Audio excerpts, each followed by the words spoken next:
Hi എല്ലാവർക്കും നമസ്കാരം. ഇന്നത്തെ റെസിപ്പി വളരെ എളുപ്പത്തിൽ തയ്യാറാക്കിയെടുക്കാവുന്ന ഒരു റൈസിൻ്റെ റെസിപ്പിയാണ്. Coconut rice. ചോറൊക്കെ വേവിച്ച് ഒഴിച്ച് കഴിഞ്ഞാൽ ഒരു 5 മിനിറ്റ് കൊണ്ട് നമുക്ക് ഈ ഒരു റൈസ് തയ്യാറാക്കിയെടുക്കാം. അപ്പോൾ എങ്ങനെയാണ് ഇത് തയ്യാറാക്കുന്നത് നോക്കാം. അതിനുവേണ്ടി ആദ്യം തന്നെ ഒരു പാൻ വെച്ച് ചൂടാക്കുക. അതിലേക്ക് 2 ടേബിൾ സ്പൂൺ വെളിച്ചെണ്ണ ഒഴിച്ച് കൊടുക്കാം. അപ്പോൾ കോക്കനട്ട് റൈസിന് വെളിച്ചെണ്ണ ആയിരിക്കും ടേസ്റ്റ്, അത് തന്നെ എടുക്കുക. അതിലേക്ക് 1/2 ടീസ്പൂൺ കടുകിട്ട് കൊടുക്കാം.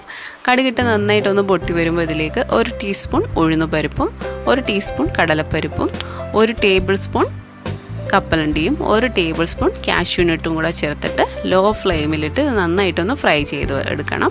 അപ്പോൾ ഒത്തിരി ഹൈ ഫ്ലെയിമിൽ ഇടാതെ നോക്കുക, പെട്ടെന്ന് കരിഞ്ഞു പോവും.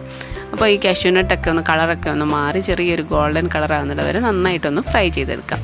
ഇനി ഇതിൻ്റെ അകത്തിലേക്ക് 3 വറ്റൽമുളക് മുറിച്ചതും കുറച്ച് കറിവേപ്പിലയും ഒരു ചെറിയ കഷ്ണം ഇഞ്ചി ചെറുതായിട്ട് അരിഞ്ഞതും കൂടെ ചേർത്തിട്ട് ഇഞ്ചിയുടെ ആ പച്ചമണമൊക്കെ ഒന്ന് മാറുന്നത് വരെ നന്നായിട്ടൊന്ന് ഇളക്കി കൊടുക്കാം.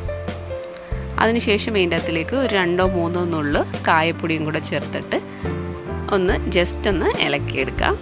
അപ്പോൾ കായപ്പൊടി ഒത്തിരി കൂടിപ്പോയത് ഒന്ന് ഇളക്കി കൊടുക്കാം. ഇതിൻ്റെ അകത്തിലേക്ക് ഒരു പച്ചമുളക് അരിഞ്ഞതും കൂടെ ചേർത്ത് കൊടുക്കാം. അതിനുശേഷം തേങ്ങ ചേർത്ത് കൊടുക്കാം. ഞാനിവിടെ 1.5 കപ്പ് തേങ്ങയാണ് ചേർത്ത് കൊടുക്കുന്നത്, തിരുമിയത്. അപ്പോൾ തേങ്ങ നല്ല ഫ്രഷ് ആയിട്ടുള്ള തേങ്ങ എടുക്കുക, ഒത്തിരി ഉണങ്ങിയ തേങ്ങ ഒന്നും എടുക്കേണ്ട. അതുപോലെ തേങ്ങ ചേർത്ത് മിക്സ് ചെയ്യുമ്പോൾ ഒത്തിരി നേരം ഇട്ട് ഒന്നും ഡ്രൈ ആയി പോകരുത്. ജസ്റ്റ് എല്ലാം കൂടെ ഒന്ന് മിക്സ് ചെയ്തെടുക്കുക. അതിനുശേഷം ചോറ് ചേർത്ത് കൊടുക്കുക. ഞാനിവിടെ 3 കപ്പ് പൊന്നിയരി വേവിച്ചതാണ് ചേർത്ത് കൊടുക്കുന്നത്. അപ്പോൾ ഈ ഒരു റൈസിന് പൊന്നിയരിയോ ബാസ്മതി റൈസോ ഒക്കെയാണ് നല്ലത്. അതിനുശേഷം ഇതിലേക്ക് ഉപ്പ് വേണമെന്നുണ്ടെങ്കിൽ ഞാനിവിടെ ആദ്യമേ ഉപ്പ് ഇട്ടാണ് ഈ ചോറ് വേവിച്ചത്. അപ്പോൾ ചോറ് ഇട്ട് എല്ലാം കൂടെ മിക്സ് ചെയ്തതിന് ശേഷം ഉപ്പ് ആവശ്യമുണ്ടെങ്കിൽ മാത്രം ചേർത്ത് കൊടുക്കുക. എല്ലാം കൂടെ നന്നായിട്ട് മിക്സ് ചെയ്തെടുക്കുക. അത്രയേ ഉള്ളൂ. വളരെ ടേസ്റ്റി ആയിട്ടുള്ള കോക്കനട്ട് റൈസ് റെഡിയായി. അപ്പോൾ എല്ലാവരും ട്രൈ ചെയ്ത് നോക്കുക. വളരെ സിമ്പിളാണ്, അതുപോലെ ടേസ്റ്റിയാണ്. എല്ലാവരും ട്രൈ ചെയ്ത് നോക്കുക. പുതിയൊരു നല്ല റെസിപ്പി ആയിട്ട് കാണാം. താങ്ക്